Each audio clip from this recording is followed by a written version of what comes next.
Kenpesq't de geld kukvi te steke te temich ku. Minda wawayet te stem ne elia ne temich. Minda ra galmuch ra temesmes kren ra spip uya ra sash qua esh ra stichlens ku. Knuch ku es yaljalts ku. Kenpesq't de geld kukvi te steke te temich te wawayet te stem.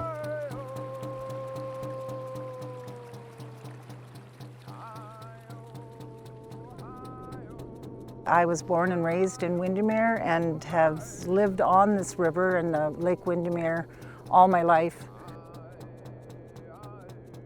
I didn't realize that we had salmon here in this river, and they were like huge salmon, and it would feed a whole family, and it was revolved around our culture. That's what we would eat, and there was ceremony around it and all those things that we lost. This is what we have today, is this beautiful river that's flowing, but we don't have the salmon. It's a tragedy, really, what's happened.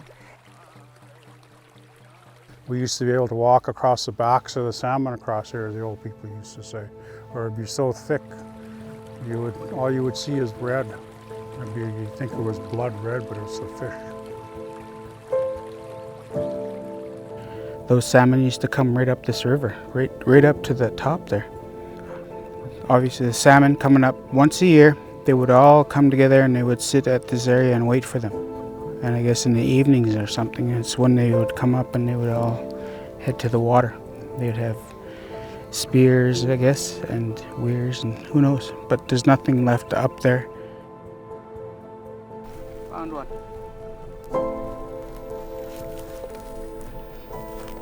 That's a nice one.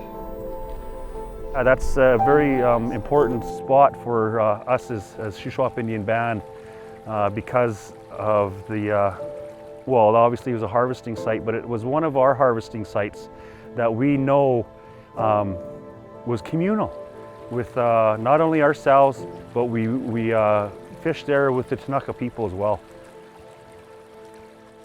The salmon, they were quite big. And the Shuswap people lived on them, used them as their staple food. It must have been devastating for them to lose it after that. I couldn't imagine 1 year not having salmon, whether it's Chinook, sockeye. I couldn't imagine. I couldn't imagine how they felt, that year that nothing came.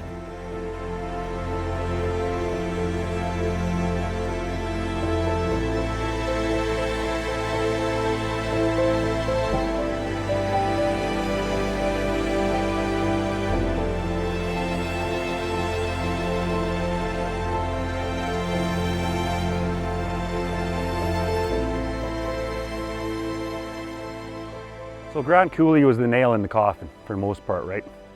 1930s, when they put the Grand Coulee in, that was what stopped all the salmon from coming into Canada.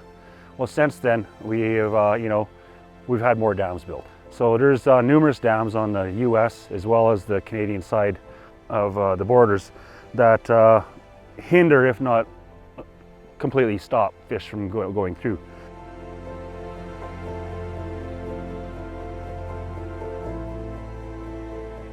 Who gave permission? Who was consulted? So many dams. I don't know how many dams in that river.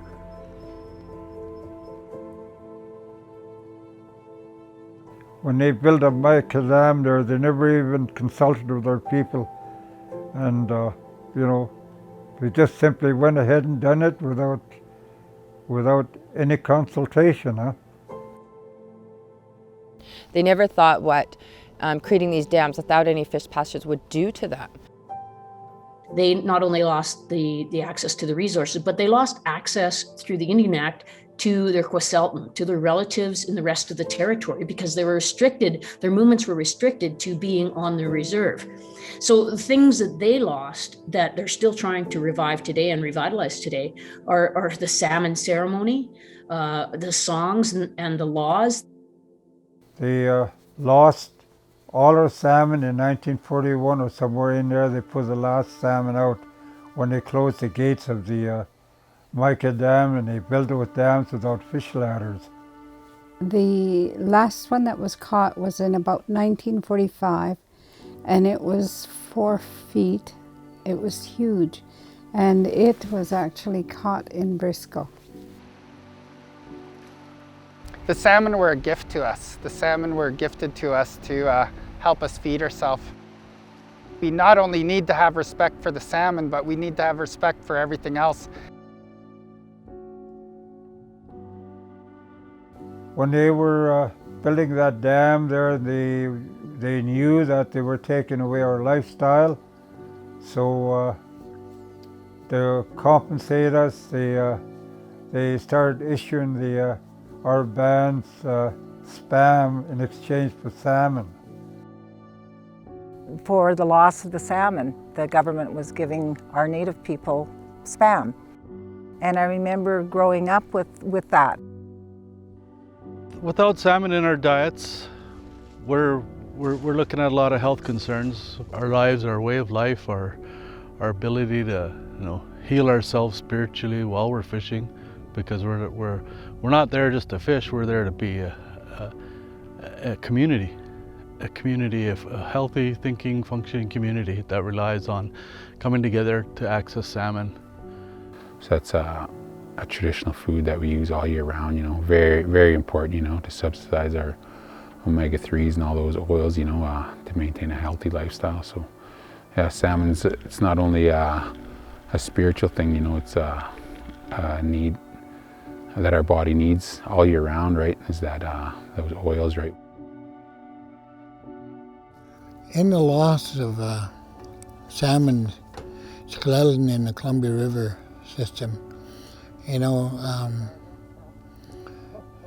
has created a lot of hardship with our people because they didn't have the food. That was the main source of food. Some of them starved. Our people starved because they didn't have that salmon.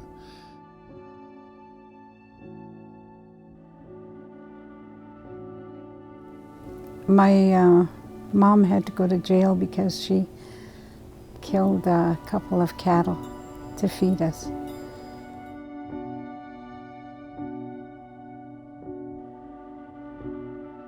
Where the Kenpesq't Lake sits now was a really rich gathering area for us. We had done a lot of our gathering there for right from cedar root gathering, salmon fishing, berry picking, hunting. We had colonization, and we had mission schools. They took away our salmon. Those are all genocidal type of impacts.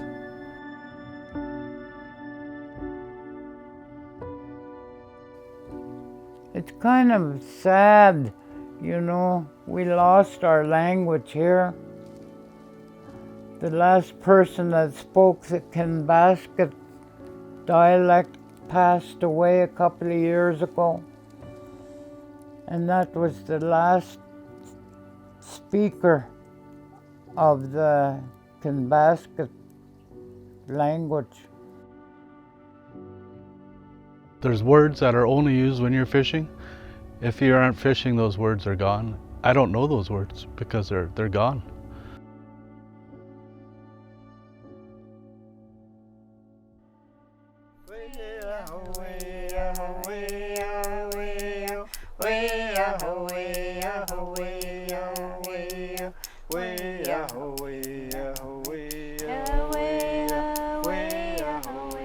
You got to be able to fit in with Mother Nature and be part of it. A healthy ecosystem is exactly that. It's a healthy environment that you can go to and you can be healthy.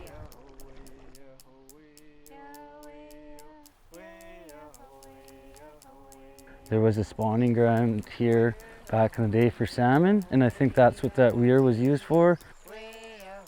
When your rivers run red and salmon, right, it was a lot easier to feed your families. So I don't think they could right the wrong, you know what I mean? But you got to start somewhere, and I believe that getting the salmon back in our water is a step in the right direction.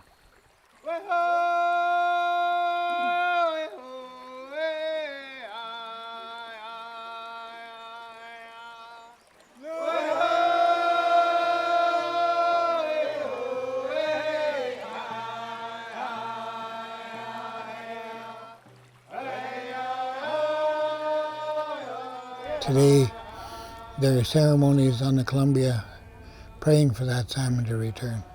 Every year there's a ceremony that goes on. It's prayers and hope that, you know, one day that salmon will be brought back into that river system.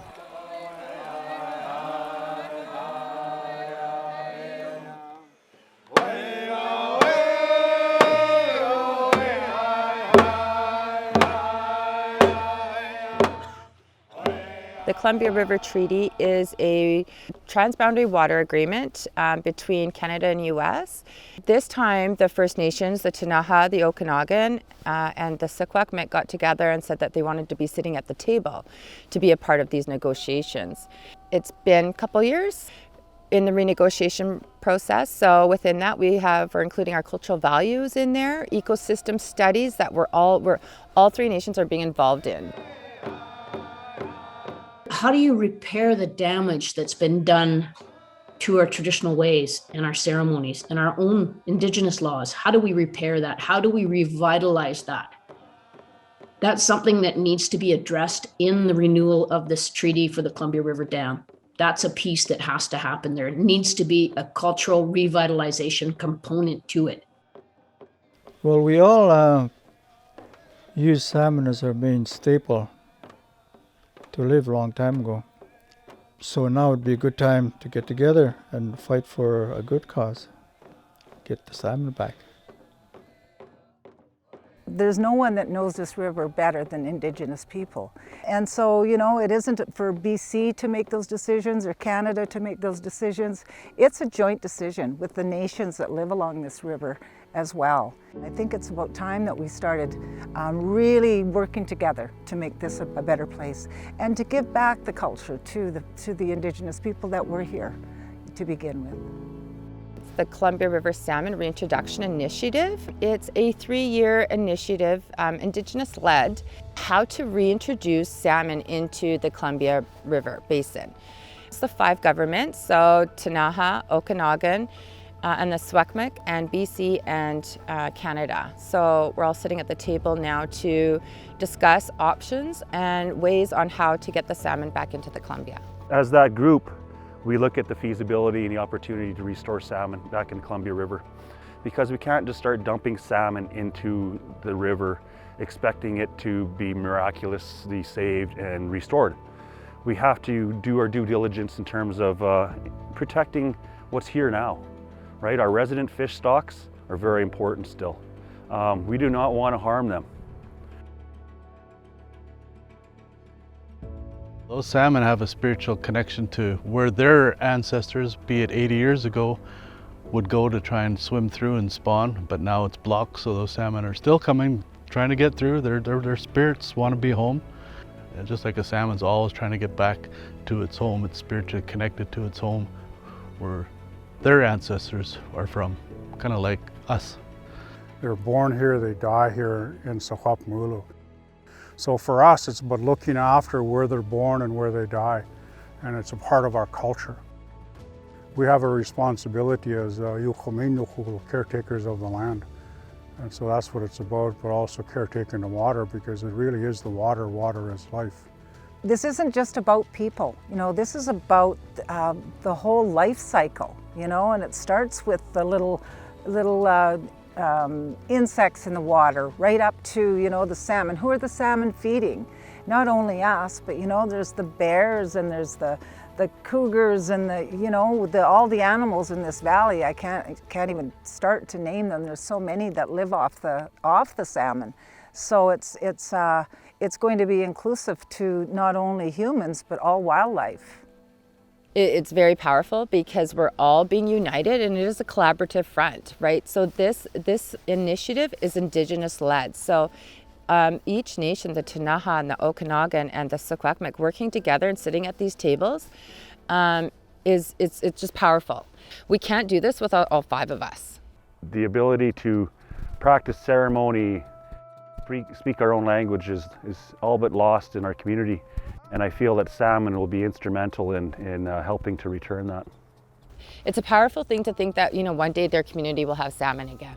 Of course, it's going to take a long time before the salmon come, but we're starting. And at least it may be there for our future generations, right? But we have to start somewhere. We need to stand up for the water, we need to stand up for our salmon, we need to stand up for our people so that we can bring the salmon back. It's for everybody, and it's for those yet unborn. It would be a great thing to bring the salmon back. It's important to my culture especially.